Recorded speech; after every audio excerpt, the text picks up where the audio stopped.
Owen Wilson and Selma Hayek star in Amazon Studios' mind-bending film Bliss as an unfulfilled man and mysterious woman who believe they are living in a simulated reality and must decide what's real and where they truly belong. This February, chase something real. Amazon Studios' Bliss, now streaming on Prime Video. This episode of Star Talk is supported by Progressive Insurance, where customers can save an average of over $750 when they switch and save. Visit Progressive.com to get your car insurance quote. It only takes about 7 minutes. National annual average auto insurance savings by new customers surveyed in 2019. Potential savings will vary. From the American Museum of Natural History in New York City and beaming out across all of space and time, this is Star Talk, where science and pop culture collide. Welcome to the Hall of the Universe. I'm your host, Neil Degrasse Tyson, your personal astrophysicist, and tonight we're featuring my interview with celebrated international news correspondent Christiane Amanpour. So let's do this.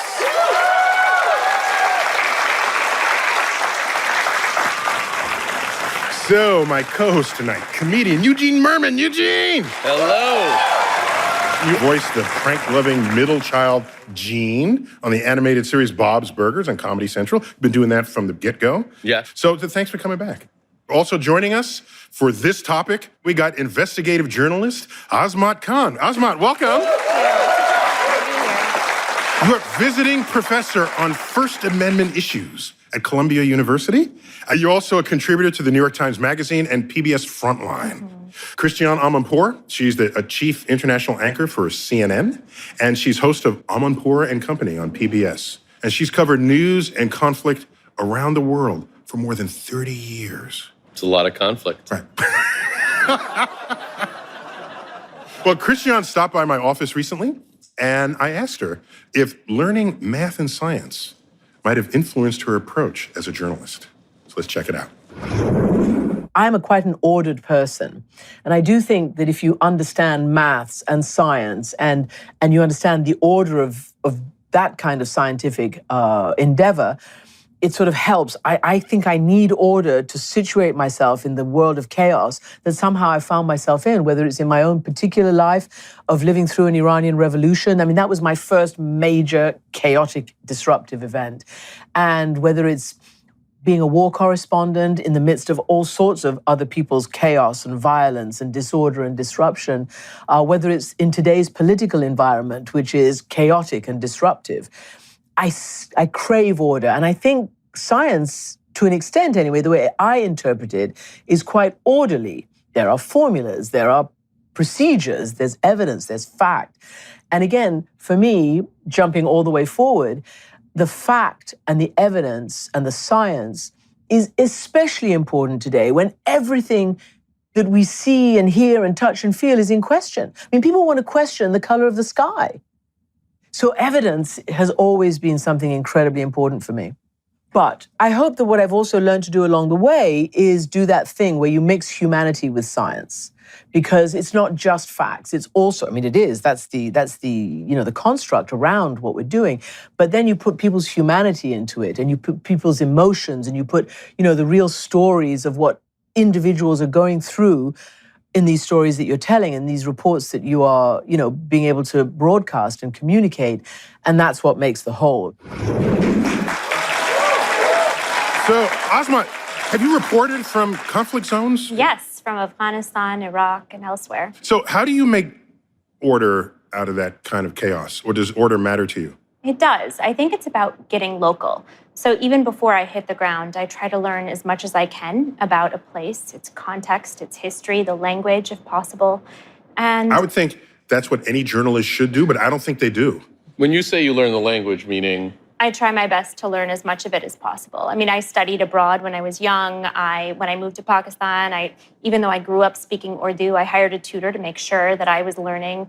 I knew how to say oil rig or whatever obscure, bizarre thing I wasn't maybe used to saying or knowing or wouldn't understand otherwise. So that would make others who you talk to more comfortable around you. You're less foreign to them. You're more also aware of your surroundings. You're not necessarily always relying on a translator, which is okay, but you try to do as much as you can to get local. And in that, you start to see that order and you start to distill the facts and information you're learning in a way that can really resonate with the public.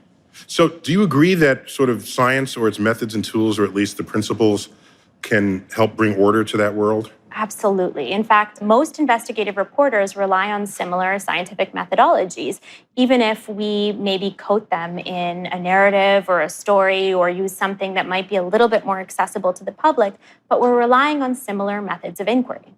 So, Gene, you think science brings order to the Well, it does to everything but your desk, Neil.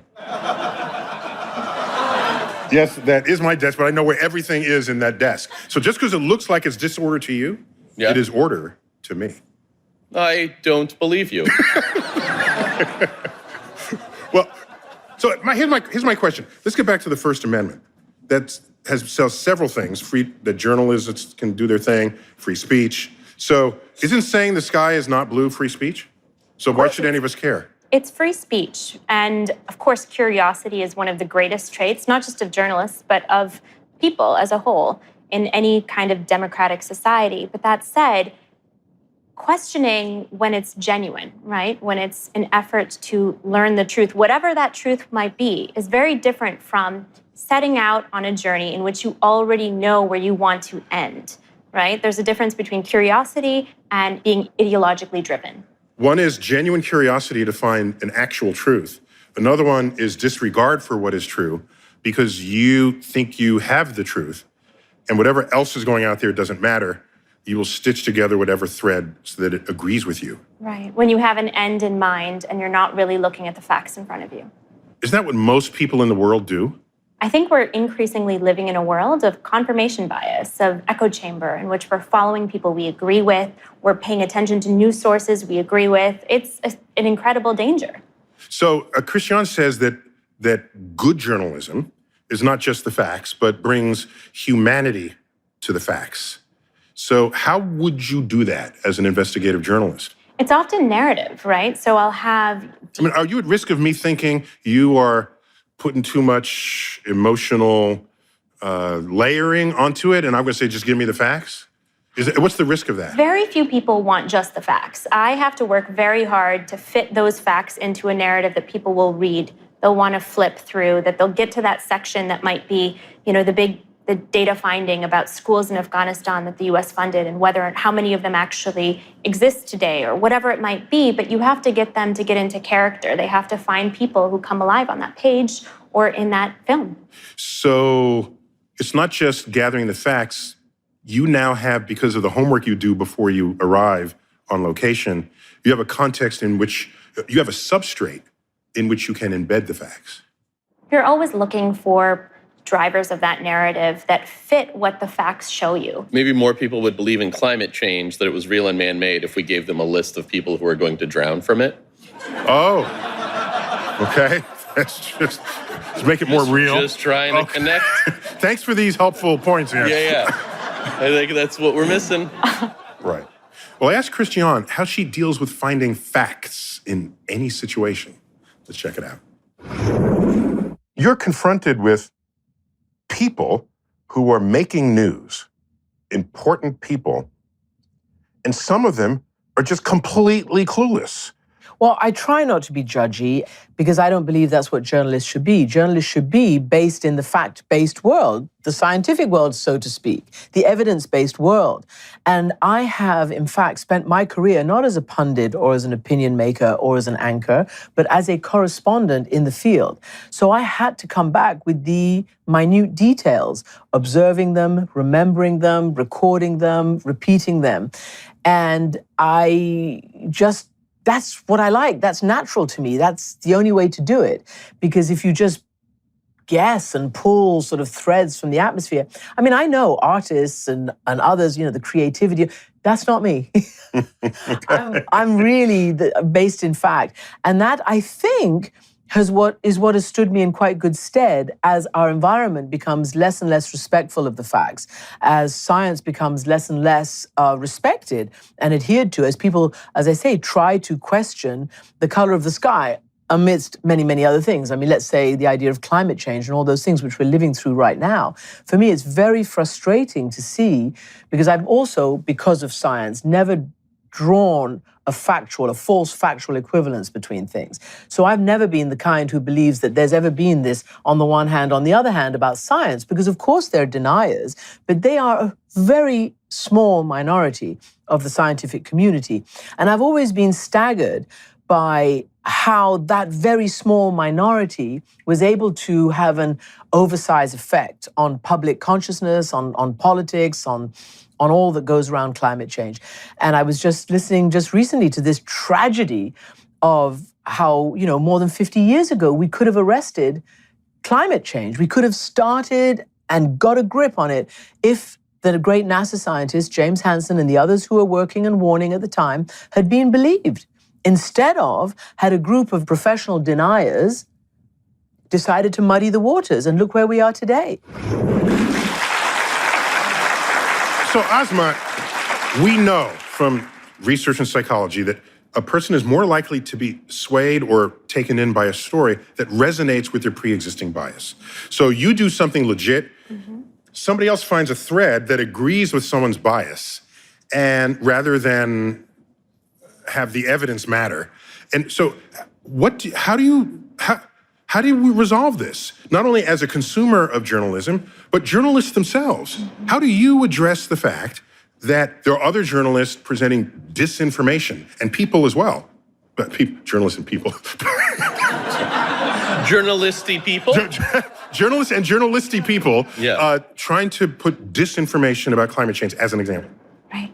So in this case, I think that it often comes down to finding characters that might resonate with them. So depending on who if you were to look at the demographics of deniers and to understand maybe some of the communities they come from, right? And you're looking at a climate challenge, you're looking at whether it's a weather phenomenon or something else, and some kind of a problem, whether that's a flood or something else, and really telling a story well about what happened to an individual person. And that is one way to do it. Another is to speak in their terms, right? Use language that doesn't necessarily completely veer them away from what you're doing, because it rings of what they associate with people who are climate pushers. So what you're, not to put words in your mouth, but are you suggesting that in the case of the disinformation people, you should study them the way you would study any other culture? Well, I think you should. How to get in and to be able to communicate. Well, I think journalists in that case should actually be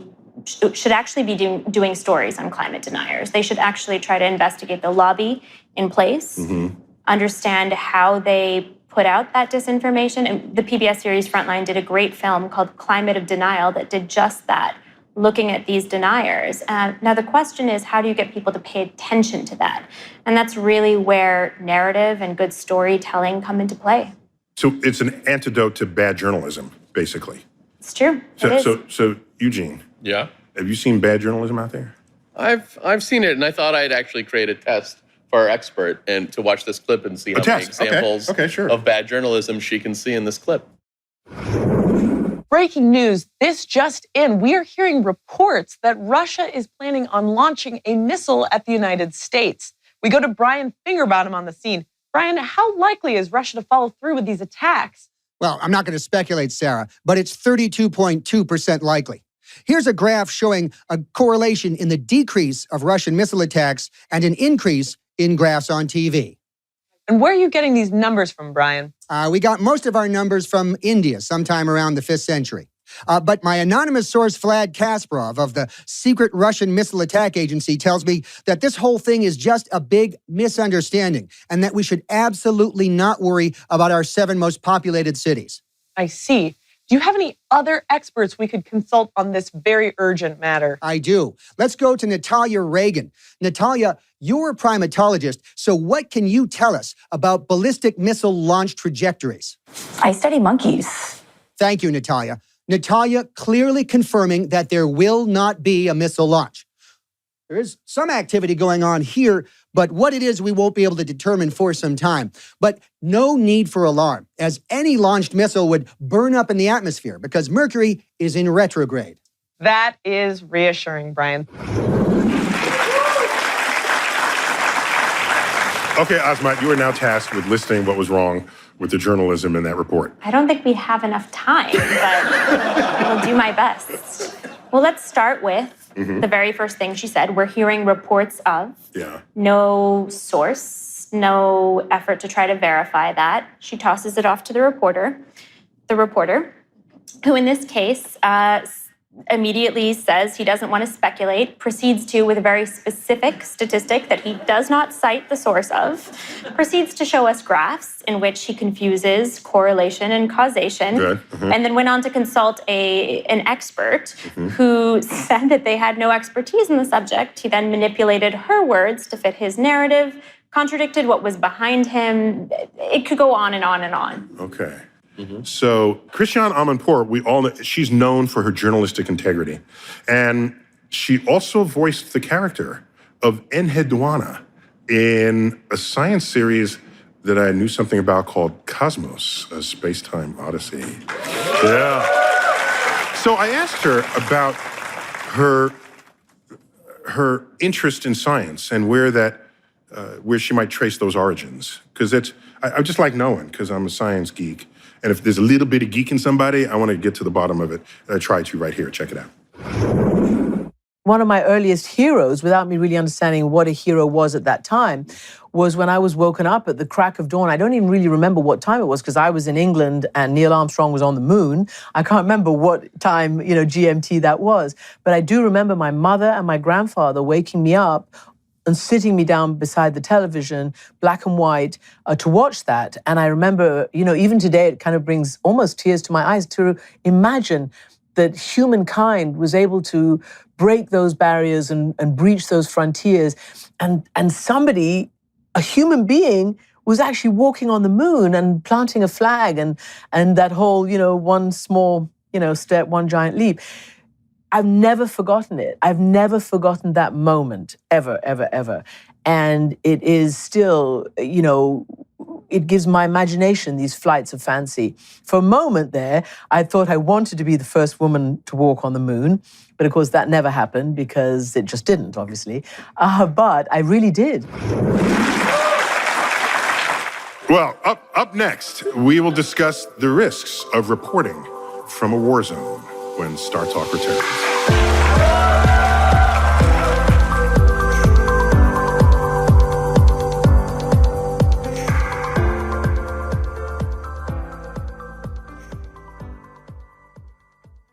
Wondery's American Innovations presents Mission to Mars. This season explores what advancements have been made and what it will take to send humans to Mars. On July 20th, 1989, President George Bush announced his vision for a manned mission to Mars. Nearly 3 months later, NASA published a complex 30-year plan to get humans to Mars. However, Congress refused to authorize the spending, and NASA's manned mission to Mars was grounded before it could even start. Over 30 years later, the power of government and big business necessary for such an undertaking is finally starting to come together. And now, the next chapter of humankind's space race is on. If you're a Star Talk listener, you know that pushing the boundaries of space exploration is always a compelling story, and Mission to Mars brings that story to life. Listen to Mission to Mars from American Innovations on Apple Podcasts, Stitcher, Spotify, or even 1 week early by joining Wondery Plus in the Wondery app. Wondery. Feel the story. Are you always taking care of your family? Do you often take care of others and not yourself? Well, now's the time to take care of yourself because you deserve it. Teladoc gives you access to licensed therapists to help you get back to feeling your best, to feeling like yourself again. Sometimes we don't know how much we need to talk to somebody. Take it from me personally. During the entire pandemic, I have had virtual sessions, and it has been such an incredible help. Now, with Teladoc, you can speak to a licensed therapist by phone or video. Therapy appointments are available 7 days a week from 7 a.m. to 9 p.m. local time.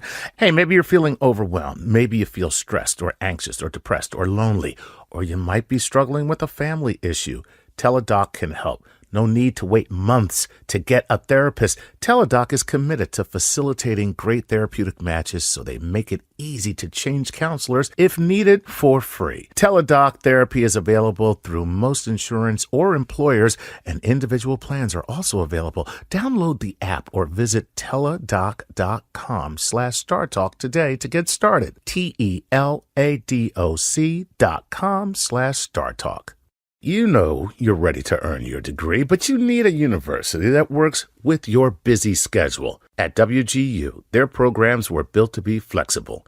WGU offers a quality degree program that's affordable, flexible, and even makes it possible to graduate faster. You can earn a respected bachelor's or master's degree for under $8,700 per year, fees included. What? What year is this? See what WGU's competency-based programs can offer you. There are no set login times and 24/7 access to most coursework, so that means you can earn your respective bachelor's or master's degree on your own time.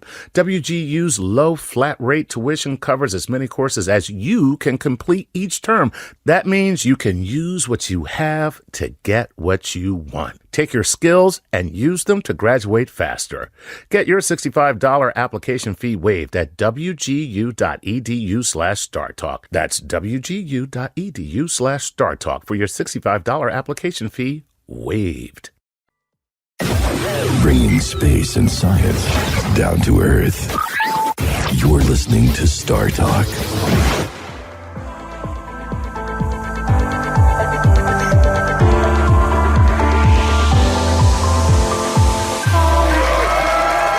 Welcome back to Star Talk from the American Museum of Natural History. We're featuring my interview with longtime war correspondent Christiane Amanpour. And I asked her about the dangers of reporting from the front lines. Check it out. Going in the middle of war zones, how much are you risking your life, your health, your well-being? Everything. All of those things are at risk, but we do it knowingly. Most of us know what we're putting ourselves on the line for. I went to the News Museum in D.C., and there's a whole memorial to dead journalists. Well, yes, because there are a lot of us. And I tell you one thing. Journalists died in the line of duty. Indeed, and hearing the President of the United States call us fake news enables those malevolent actors out there who want to kill us and who want to shut down the messenger to do precisely that. That's why I'm so upset about the president and his view on news and independent and free journalism. But going into the field is something that we understand comes with a very profound danger, and more and more danger, more and more sophisticated danger, more and more sophisticated and brutal ways of doing away with us, as we've seen ISIS, with the throat cutting and all the rest of it. No longer are we just caught in the crossfire. Now we are deliberately targeted. So that's very, very dangerous. Big change. And that's why we find it so important. And if you're not going out there to be serious, don't go out there, because it could cost you your life. And so that's why I'm so serious and attached to the mandate, which is to seek the truth and to seek the facts, because we put our lives at risk and on the line in order to go there, which is why I then hate being called the enemy of the people, because we are actually serving the people, those people who cannot get up for whatever reason of their own free will and accord to go to wherever, the war zones. We're their eyes and ears. We are their eyes and ears. And we perform that vital function, I think. But I do also think that one of the flip sides to all this violence and conflict and war is that I have seen shine through, and this is what keeps me going, the indomitable nature of the human spirit, the incredibly inspirational reality of people, even at war, who can manage somehow, maybe their family members, maybe their friends or whatever, somehow manage to understand the story of the other, to still want to build the bridges, to not want to live in endless conflict, and who even throughout the worst moments of their wars are dreaming and thinking about the possibility of how to one day again live together. I find that war forces you, if you have half a brain and half a heart, to really focus on the story of the other. And that's what we don't get enough of in today's politics. You must be willing to hear and absorb the story of the other. You must have some kind of sympathy and empathy. Otherwise, if it's all about you, it's a zero-sum game. I win, you lose. that's not a negotiation. That's not a recipe for peace. Yeah. It's a recipe for continued conflict.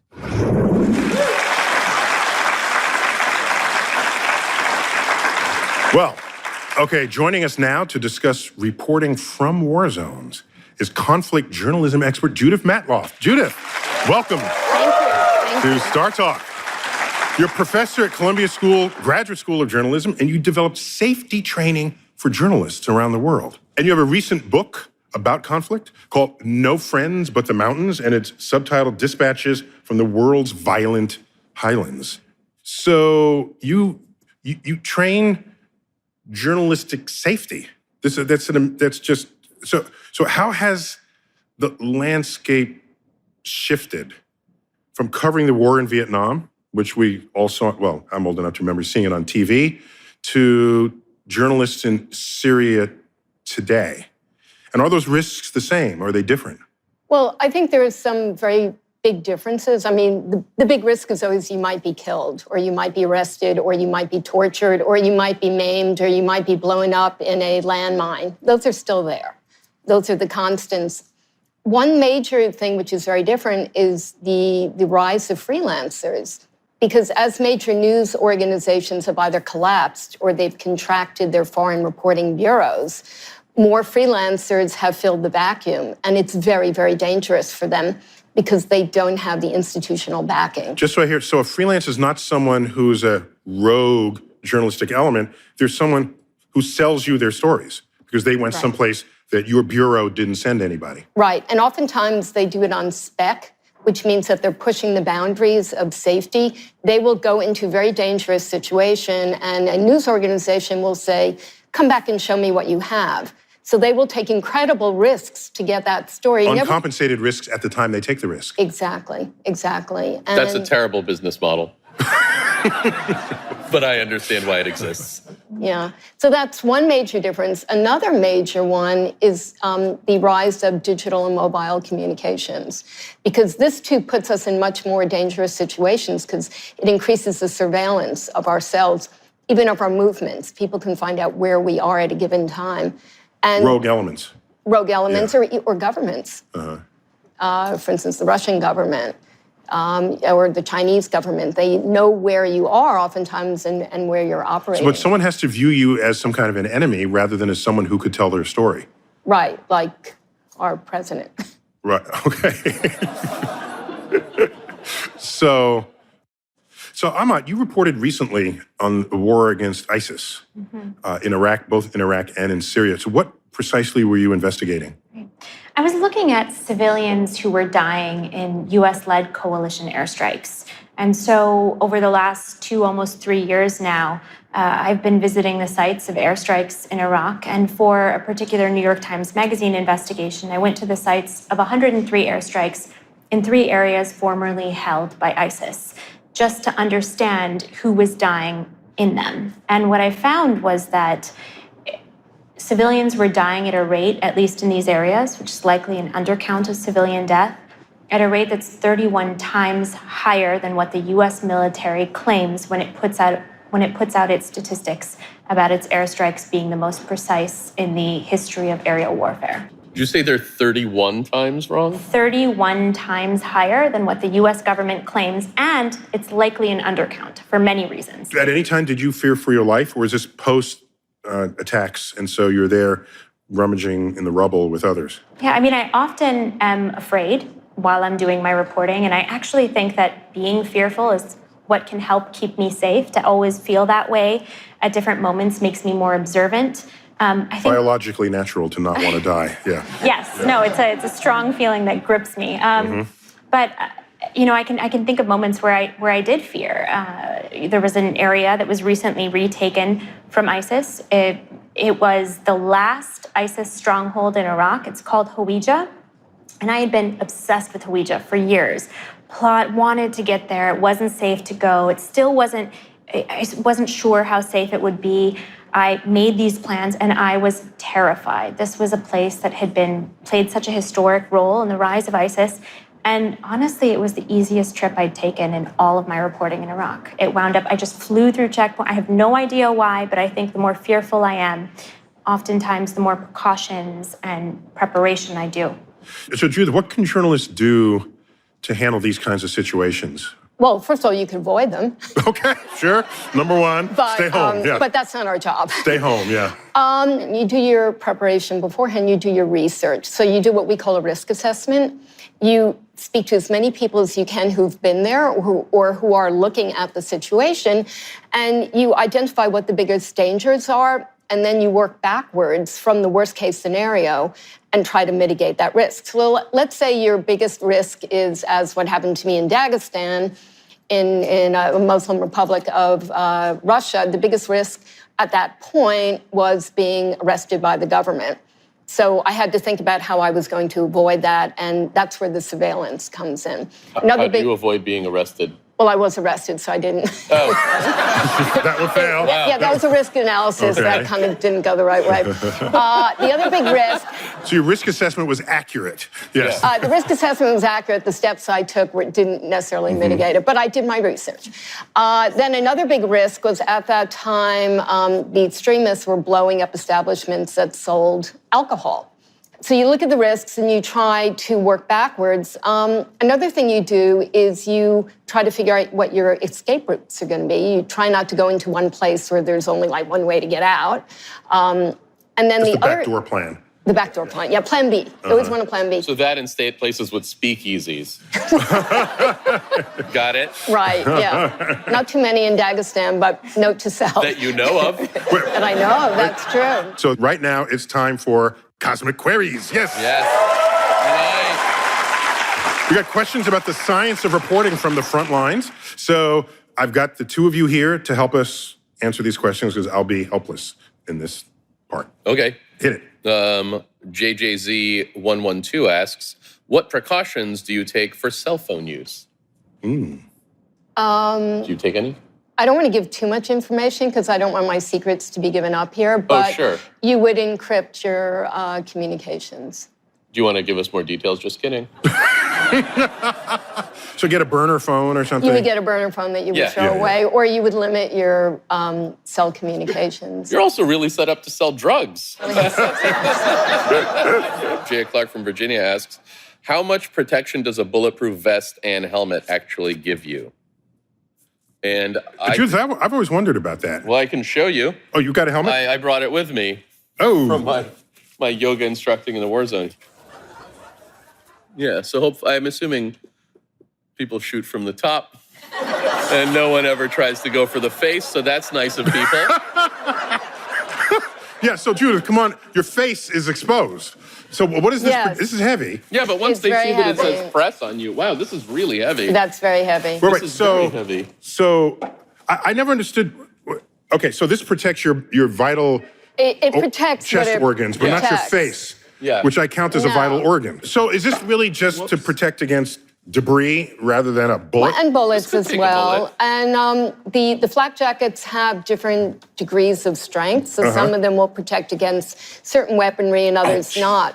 You know, it's heavy. You have to actually train to walk and run in those. But I have had friends that have died with a helmet because a bullet, it was slightly freaky, but a bullet went up there. And I have had friends who've died because the bullets went in the side. They won't protect every part of your body, but they'll obviously protect you from a lot.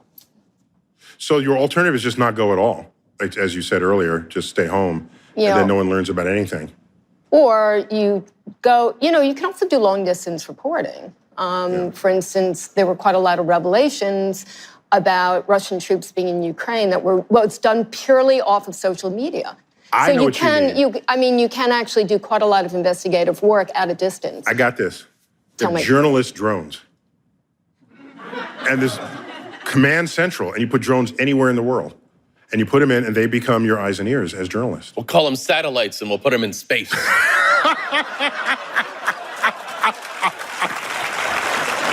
Judith, thank you for joining us tonight on Star Talk. Thank you. Up next, Christiane Amanpour shares how she convinced a member of the Taliban to sit down for an interview when Star Talk returns. This is Star Talk. Welcome back. Star Talk. American Museum of Natural History, right here in New York City. We're featuring my interview with international news correspondent Christiane Amanpour. And I asked about some of the cultural challenges that she faced around the world. Let's check it out. We know there are men out there, especially men in power, who run stuff in other cultures, occasionally in our culture, but especially in other cultures where, why is a woman interviewing me? I need a man who I don't care what her credentials are. She's a woman. You know there are cultures where this is the attitude. I've been there. So how do you get through that? By not taking that nonsense and not dealing with it. You know, I'm just like, excuse me, what? No, I'm the interviewer. We're going to do it. I'll give you a perfect example. Afghanistan at the beginning of the Taliban. So there is nothing more patriarchal and religious and a little whacked out than the Taliban when it comes to women. But because of their interpretation of religion, they decided that they didn't want to be interviewed because they don't believe in television. Remember, they don't believe in television, and certainly they didn't believe in a woman engaging with them. But I convinced them. I convinced this leader in this particular town where they had just stormed up from Pakistan and were beginning to take over Afghanistan. This is 1996.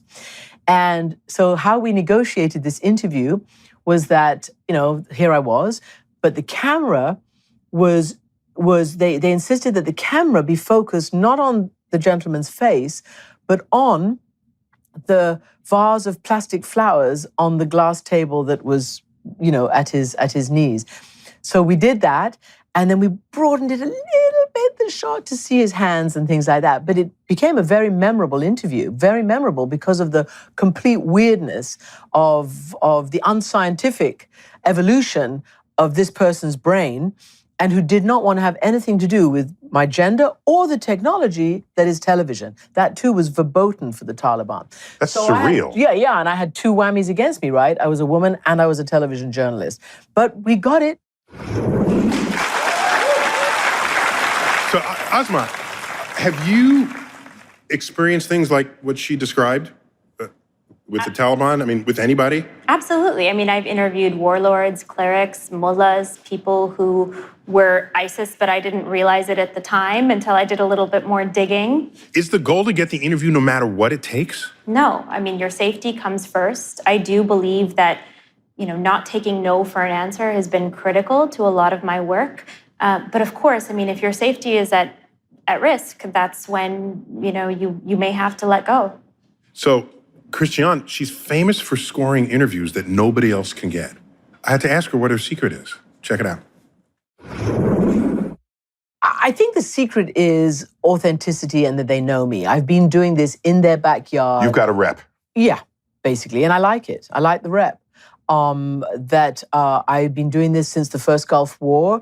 My career essentially, you know, became First Gulf War in 1991. Yeah, 90 to 91. Yeah. Saddam Hussein invaded Kuwait in 1990, and in 91, the war against him started.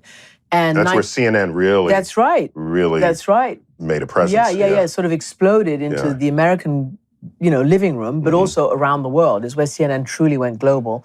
Didn't the president at the time ask, well, how did you learn this? Well, I saw it on CNN. Yes, we had plenty of ads that quoted all these leaders. And again, it was the first. Yeah. There was no Al Jazeera. There was no BBC World Television. There was no Fox News. There was no MSNBC.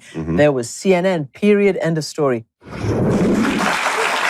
Azmat, can you reflect on the importance of CNN's presence in that first Gulf War as a moment on the journalism timeline? It was a game changer for people to be able to watch war unfold in real time and to come from an authority that was first at the scene before your government, before others, before intelligence agencies. Because in the Vietnam coverage, it wasn't in real time. We saw the footage, but it was delayed. And so that's an important difference that you're saying. Absolutely. There was an urgency to it. And I would almost liken it to the way in which, in terms of being a game changer, to the sort of contemporary instance in which people are sharing via smartphones, as bombs are dropping in Syria in real time. We actually have more access to what's happening on the ground than we ever have in the past. Well, up next, we discuss how technology shapes the landscape of news when Star Talk returns.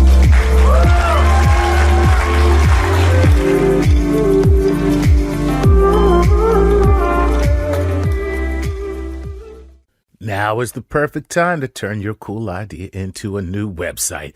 And you should do it with Squarespace. Why do I say that? Because I have used Squarespace personally to make 2, actually 3 websites, and it was beyond easy. It was a pleasurable experience. You'll find what you need, whether you're showcasing your work, blogging, or publishing content, selling products and services, announcing upcoming events, or anything you can dream of.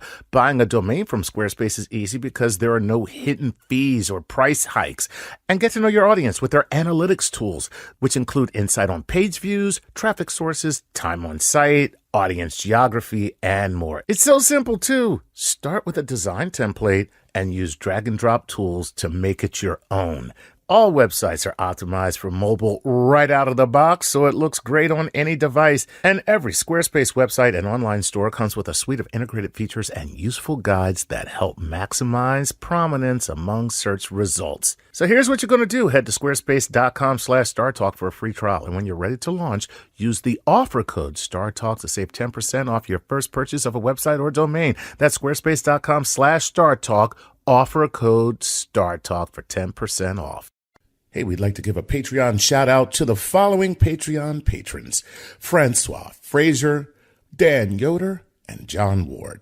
Thanks, guys, for helping us make our trek through the cosmos. And if you would like to get a Patreon shout out, go to patreon.com and support us. Bringing space and science down to Earth.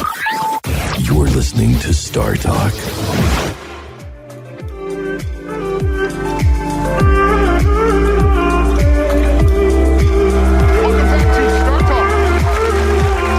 My interview with international news icon Christiane Amanpour. And Christiane has covered events around the world since the 1980s. And I asked how important technology has been across all that time. Let's check it out. Technology is fundamental from the very beginning, where we used to go out with these massive cases, 20, 30 cases full of huge satellite equipment. Of course, it all collapsed down and got smaller and smaller and more mobile and manageable. So it is what has allowed us to keep broadcasting from ever further distances, where you can tell stories now from places that you could never get to before. But that worried me that maybe parts of the world, things were happening, either good or bad, and no one knew about it. Yes. You couldn't get a journalist in there to report. That's true. So I think in one way, we have managed to have an impact on the world because, as we say in this sort of cliche, we've shone the light into the dark corners. Oxygen is the antiseptic, right, of all the evils and horrible things that go on in the world. But on the other side, I think also technology has had a limiting impact in that it's made things come at you so fast and at such warp speed and so quickly, and the cycle moves on and moves on. Warp speed, I caught that. That's good. Yeah, there you go, warp speed. We're good. Yeah. We're good. Got it. Light years.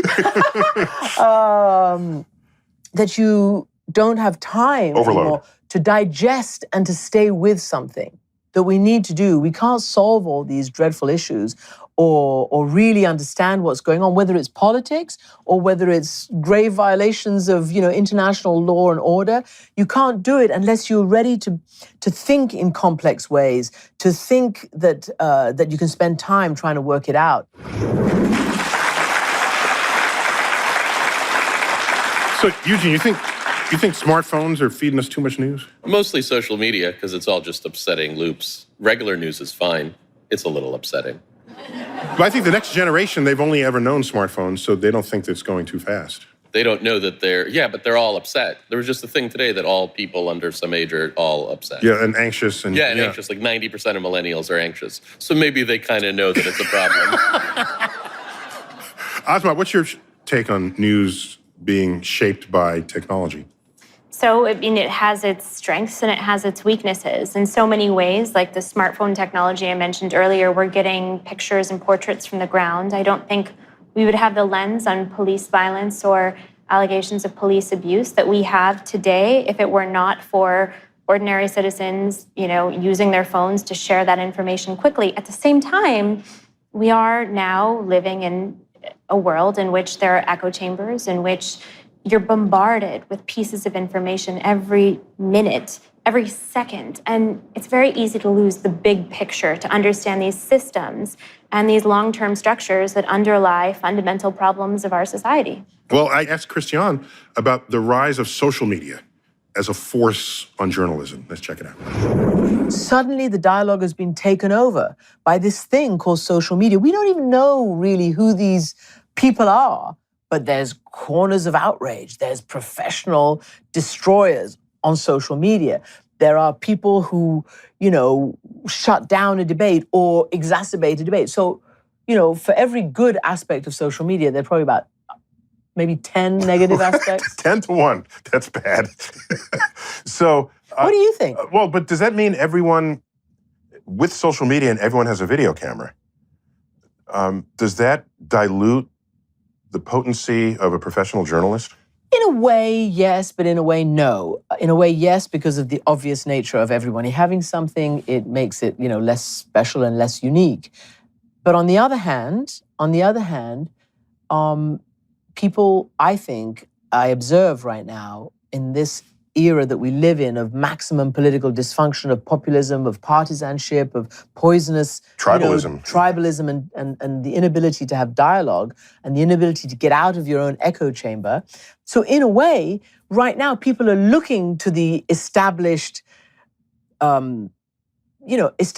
media, whether it's the New York Times, whether it's CNN, whether it's all the others that are doing incredibly well right now, rising to the occasion, understanding that we stand between, them and the deluge, essentially. We are a vital pillar of civil society, and I'm not being arrogant about it. That is what makes a democracy. The difference between a democracy and a dictatorship is the difference between truth and lies, the difference between a free and independent press and a propaganda machine.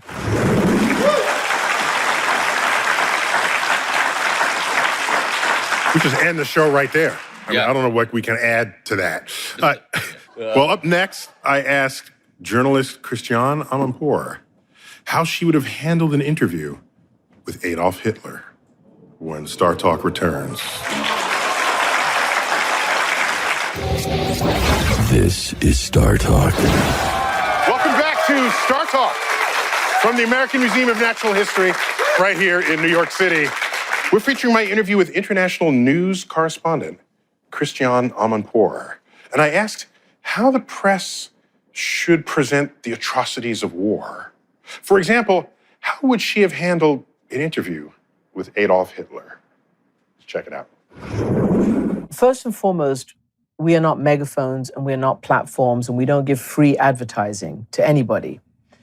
We're not anybody's paid political consultants. We're not their campaign managers. We're not their advertising agency. We are people who have learned a lot, studied a lot, been around a lot, hopefully, who understand the complexity, who don't reduce everything to simple, lowest common denominator. And it is absolutely up to us to understand what we are engaged in. If something of that horror and of that evil is sitting in front of any one of us, we have to know what we're dealing with. It's not just another point of view. In fact, I was criticized very heavily by many of my own colleagues during the Bosnia War. That was my signal career-making coverage, covering the Bosnia War. Bosnia, remind me, in the 90s? Bosnia was what racked Europe apart during the 1990s. 90s, right. Where the former Yugoslavia split up, and the strongest group wanted to survive alone and strongest. That was the Serbs in general. When it came to Bosnia, they waged a campaign of ethnic cleansing and genocide against the other ethnic groups, most of whom were Muslims. So you had these white Christians ethnically cleansing and committing human rights abuses, violating international humanitarian law, genocide against Muslims in order to pursue their political agenda and their territorial cleansing. They wanted to get the territory and they purify the territory. Correct. I told the truth in this war, which was that. I never said that each had, an equal but opposite point of view. I never, ever drew a false moral equivalence. But it was only when I was criticized for taking sides that I understood what I was doing and what I was there to do. And that was to report the truth. And the truth is right in front of you. And reporting the truth does not mean creating neutrality, a false neutrality. It's not either or. It's not. We have to be cognizant and aware of what it is that we're confronted with. So to your question about Hitler, I asked my critics, I said, so if I was reporting during World War II and I had gone to a concentration camp or I had sat in front of Hitler and heard what you just said, would I have said, oh yeah, I must give this Adolf guy his say, he's got a point. Well, now we hear the other side's point. No, that's danger. That's real danger. So, Azmat, what do you teach your students about truth and neutrality in journalism? You're not here to make false equivalents. You're not here to give two opposing views equal weight. It's your job as a journalist to take every piece of information that you can and try to understand what is truth and what is not, and to convey that accordingly. Well, my buddy, Bill Nye the Science Guy, sent in his own dispatch on the power of journalism in a world at war. Let's check it out. Since humans first walked the earth, there has been conflict. Neighbor against neighbor, tribe against tribe, country against country. We've applied enormous intellect and treasure to build deadly machines of war. But I claim that even the most powerful mechanized cavalry will be ultimately brought down by good journalism. The pen is mightier than the sword. Good journalists and their crews go into war zones as warplanes streak overhead and the rattle of gunfire can be heard in the distance so that you can learn what they've learned about the struggles of our time. So to the journalists and their crews, I say, thank you, and be safe out there. Back to you, Neil. Bill.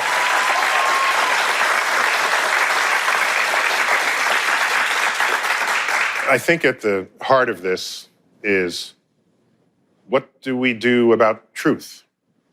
Who establishes it? Who reports it? Who consumes it?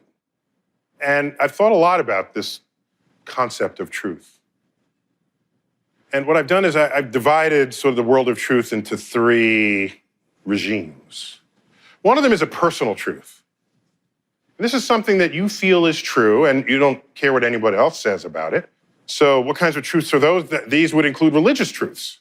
So if Jesus is your savior in this country, no one will take that away from you. That's a personal truth. If Muhammad is your last prophet on earth, that is your personal truth. Okay, we have laws that protect that. What other kind of truths might there be? Oh, there's, let me call it a political truth. This is a truth that becomes true in your head because of how many times it has been repeated. This is particularly potent in politics. That's how people get you to vote for them. They repeat something endlessly. There's another kind of truth, however, an objective truth. The entire enterprise of science is conceived and designed to establish objective truths. These are things that are true whether or not you believe in them.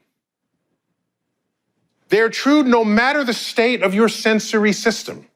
They're true no matter how you feel about it. So journalism, if it's reporting on people and places and things, yes, it should know about people's personal truths. Yes, yes. But if your personal truth now infringes on someone else's personal truth, and there's conflict there, somebody should call that out. You're taking your personal truth and imparting it on someone else's personal truth. That's a different kind of report from saying this person is right and that person is wrong. Because really, at the end of the day, the methods and tools of science are uniquely conceived to know what is right and what is wrong. everything else becomes opinion. And diversity of opinion is diversity of culture. We want that. We need that. But if you hate someone because their opinion differs from yours, that's a problem. And what we heard tonight, I greatly value, I cherish. The idea that you're after truth, you're not after balance. Two things aren't balanced if one of them is objectively false. Someone says Earth is flat, you don't say, well, I got to give them half the column inches in the article because they have a different view. We live in a time when people don't understand the differences among these truths. And as scientists, we do our little part, but at the end of the day, it's on the backs of the journalists to fix their house and understand what it is to report and what is and is not true in this world. That is a cosmic perspective. You've been watching Star Talk. I've been your host, Neil Degrasse Tyson. And as always, I bid you to keep looking up.